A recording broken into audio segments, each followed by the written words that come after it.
नमस्कार मित्रांनो, आपण आज S7200 PLC प्रोग्रामिंग कसे करायचं, बेसिक प्रोग्रामिंग आपण आज शिकायचं आहे.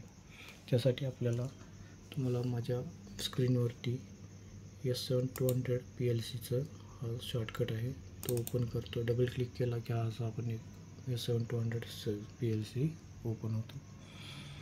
ओके, याच्यामध्ये आपल्याला इथे तुम्हाला दिसतं file edit view PLC debug tools help असं तुम्हाला हे दिसतं. याच्यामध्ये सिंपल आपण PLC अपलोड आणि डाउनलोड हे आपण इथून करू शकतो. जे हे ॲरो दिसत आहेत याच्यामध्ये आपल्याला अपलोड करायचं असेल तर अपलोड म्हणजे PLC मधून बॅकअप आपल्याला लॅपटॉपमध्ये जर घ्यायचं असेल तर त्यासाठी लॅपटॉप किंवा PC त्यासाठी अपलोड केलं जातं. आणि ज्यावेळी आपण लॅपटॉपमध्ये प्रोग्राम केल्यानंतर ज्यावेळी PLCमध्ये डाउनलोड करायचं असतं त्यासाठी इथं डाउनलोड हा ऑप्शन असतो. तसंच आपल्याला इथं बघता येईल तुम्हाला new, open, close, save, import, export असे आपल्याला ऑप्शन दिसत आहेत. आता बेसिक आपण केला न्यू प्रोजेक्ट इथं क्रिएट करू शकतो. न्यू केला तर न्यू प्रोजेक्ट केला तर इथे आपल्याला एक न्यू प्रोजेक्ट ओपन झालेला आहे. इथे तुमचे हार्डवेअर सेटअप आहे. इथं ST60 PLC जिथं आहे तिथं डबल क्लिक केला तर अशी एक विंडो ओपन होते ज्याच्यामध्ये आपल्याला सिलेक्ट करायचं आहे आपला PLC. जो PLCचं व्हर्जन जे असेल त्याप्रमाणे आपल्याला PLCचं हार्डवेअर सिलेक्ट करायचं आहे. आता इथं दिसतं तुम्हाला ST20, ST30, ST40, ST60 याप्रमाणे त्याचे नंबर ऑफ मॉडेल्स असतात. तसेच खाली पण आहेत SR. ओके, सध्या आपण ST60 वापरलेला आहे. ज्याच्यामध्ये ST60 मध्ये आपल्याला डिजिटल इनपुट्स हे याप्रमाणे भेटतील. 0.0 to 0.7, 1.0 to 1.7, 2.0 to 2.7, 3.0 ते 3.7, 4.0 to 4.7 म्हणजे 8, 16, 24, 832 म्हणजे 40 इनपुट्स याच्यामध्ये दिसतात. तसंच आउटपुट बघितलं तर आपल्याला याप्रमाणे या आउटपुटवर क्लिक केल्यानंतर तुम्हाला इथं आउटपुट दिसतात. इथे 0.0 ते 0.7 पर्यंत आउटपुट आहे. तसेच 1.0 ते 1.7, 2.0 टू 2.7 असे 24 आउटपुट आहेत. ST60 मध्ये आता आपल्याला समजलं आहे 24 आउटपुट आणि 40 इनपुट आहेत. तसंच याच्यावर कम्युनिकेशनचा पार्ट आहे. तर कम्युनिकेशन इथं दिसेल तुम्हाला. कम्युनिकेशनमध्ये इथे तुम्हाला क्लिक करायचं आहे. जर इथरनेट कम्युनिकेशन असेल तर आपल्याला इथं इथरनेटचं ओके करावं लागेल. त्यावेळी आपल्याला इथे IP ॲड्रेस पुट करायचा आहे. IP ॲड्रेस 192.168.2.1 हा माझा IP ॲड्रेस आहे. आणि सबनेट मास्क हा बाय डिफॉल्ट घेतो. गेटवेची गरज नाही सध्या. याप्रमाणे आपले सेटिंग केलेलं आहे. तसंच आपल्याला इथे आपल्याला इनपुट आता इनपुट जर आपले एक्स्ट्रा असतील तर आपल्याला इथं यामध्ये क्लिक केल्यानंतर इथं तुमचं जे कार्ड असते इनपुट किंवा आउटपुटचे तर ते आपल्याला इथं ॲड करावं लागतील. हे जे हार्डवेअर आहे ते हार्डवेअर आपण आपला ॲक्च्युअल PLC जो काय आहे त्याप्रमाणे करावं लागेल. सध्या माझ्याकडे 16 इनपुट 16 आउटपुटचं मी एक कार्ड लावलेलं आहे. ओके, त्याप्रमाणे इथं माझं हार्डवेअर कॉन्फिगरेशन झालेलं आहे. याच्यामध्ये मला बेसिक इथे अजून एक आहे, तुम्हाला इथं आउटपुटपर्यंत इनपुट आउटपुट दाखवले. तसेच माझी रिटेंटिव्ह रेंज, इथं रिटेंटिव्ह रेंज म्हणजे काय, जर आपल्याला एखादा बीट ज्यावेळी तुमची पॉवर ऑफ होते त्यावेळी तो सायकल ज्या कंडिशनला आपली स्टॉप झाले त्याच कंडिशनपासून पुढं कंटिन्यू झाला पाहिजे, त्यासाठी आपण हे रिटेंटिव्ह बीट्स वापरतो. तसेच आपल्याला इथे सिक्युरिटी जे आहे तुम्हाला त्याला सिक्युरिटी देता येते. तुम्हाला मॅक्झिमम मिनिमम जो काय तुम्हाला फुल ॲक्सेस वगैरे द्यायचं असेल ते करू शकतात, किंवा तुम्हाला रेस्ट्रिक्ट करू शकतात. म्हणजे तुम्हाला जर प्रोग्राम कोणाला एडिटेबल नाही करायचं तरी तुम्ही इथं रेस्ट्रिक्ट हे करून देऊ शकता. तसेच इथं हा एक पार्ट महत्त्वाचा आहे. याच्यामध्ये तुम्हाला इथं स्टार्टअप दिसतं. ज्यावेळी आपला PLC ऑन होतो त्यावेळी हा PLC आपला परत ज्यावेळी पॉवर ऑफ होते आणि पॉवर ऑन होते त्यावेळी आपल्याला कंडिशन कोणती पाहिजे त्यासाठी आपल्याला इथं सिलेक्शन असतं. हे तुम्ही बघू शकता. CPU मोड हा आपल्याला ज्यावेळी पॉवर ऑफ झालेला असतो त्यावेळी किंवा प्रोग्राम डाउनलोड केल्यानंतर आपल्याला हा CPU ऑलवेज हा रन मोडमध्येच यायला लागेल. त्यासाठी इथं रन मोड म्हणून सिलेक्ट करावं लागतं. हे सगळं आपले सेटिंग हार्डवेअर सेटिंग झालेलं आहे. आता आपण इथं ओके बटन प्रेस करू. तसेच आता प्रोग्रॅमिंग ब्लॉक इथे दिसतो तुम्हाला. प्रोग्रॅमिंग ब्लॉकमध्ये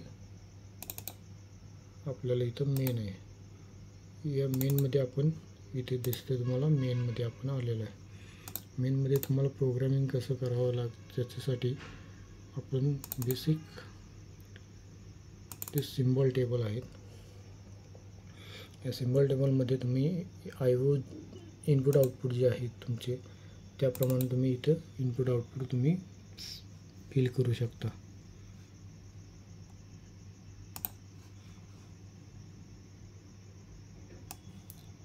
याप्रमाणे तुमची इनपुट आउटपुट आहेत. आता I0.0 तुम्ही नाव जे काय असेल ते तुम्ही इथं देऊ शकता. फॉर एक्झाम्पल ऑटो मॅन्युअल तुमचं, इथं मी ऑटो मॅन्युअल इनपुट घेतो. Manual public auto.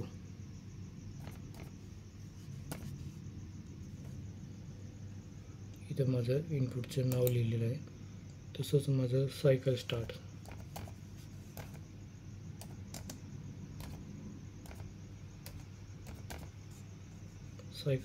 Start push button आहे. दुसरं आउटपुट माझं सायकल स्टॉप आहे.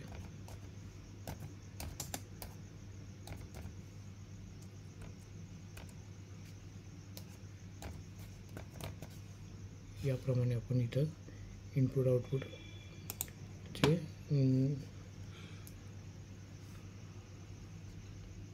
नाव जे काय तुमचे इनपुट्स असेल त्याचे नाव तुम्ही इथे मेन्शन करू शकता. तर इथं माझं चौथं हे इमर्जन्सी स्टॉप आहे.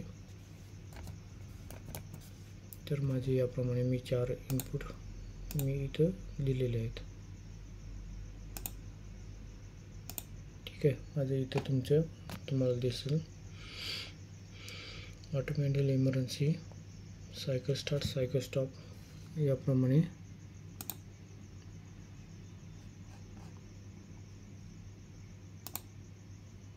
तुम्हाला इथं डिस्प्लेवर दिसत आहे. ठीक आहे. हे आपले हे झालं 2 इनपुट्स लिहिले. त्याचप्रमाणे आपण इथं तुमचं जे काय आउटपुट असेल त्याप्रमाणे इथं आउटपुट नंबर दिसतं Q0.0. तर आपल्याला इथं Q0.0ला मी एक समजा मी सायकल स्टार्ट घेतला.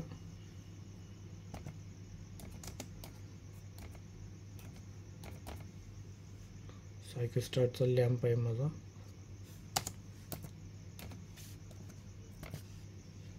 तर मी इथं त्याप्रमाणे सायकल स्टार्टचा लॅम्प असं मी मेन्शन केलेलं आहे. तसंच तुम्ही ज्याप्रमाणे तुमचे पिन इनपुट्स आउटपुट असेल त्याप्रमाणे तुम्ही इथं नावं टाकू शकता. ओके, इथं मी 1 2 3 नावं टाकून देतो. याप्रमाणे आपले नावं टाकून झालेले आहेत. आता नेक्स्ट आपण आता प्रोग्रामिंग स्टार्ट करू. ओके, यासाठी प्रोग्रामिंगला तुम्ही इथं क्लिक केला तर तुम्हाला इथं इनपुट आउटपुट NC कॉन्टॅक्ट्स इथे दिसत आहेत.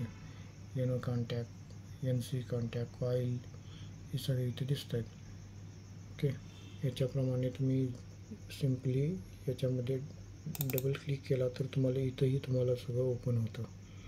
तर यातलं तुम्हाला काय घ्यायचं, जे काय इनपुट्स असेल तर हे नॉर्मली ओपन म्हणजे तुमचं इनपुट आल्यानंतर त्याचं तुम्हाला इंडिकेशन म्हणजे इनपुट मिळाले पाहिजे. तर त्याच ठिकाणी मी NO कॉन्टॅक्ट घेतला तर एक माझं cycle auto manual start button आहे.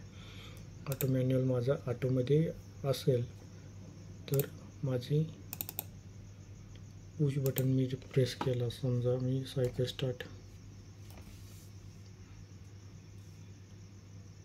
स्टार्टची माझे पुश बटन घेतले मी, म्हणजे माझं इनपुट I0.1 आणि NC कॉन्टॅक्ट घेतला मी सायकल स्टॉपचा.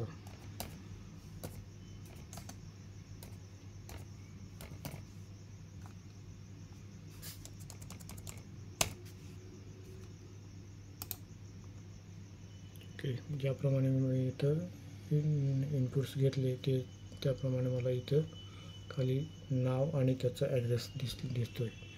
तर आता मला एक आउटपुट घ्यायचं आहे, साधं सिंपल एक आउटपुट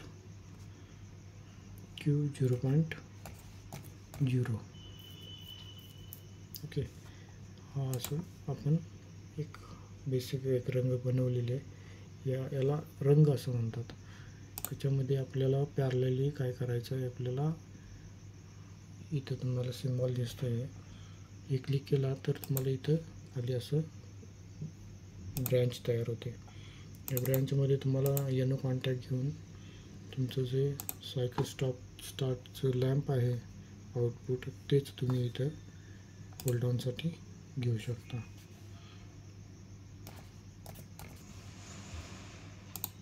याप्रमाणे आपलं एक रंग तयार झालेले आहे.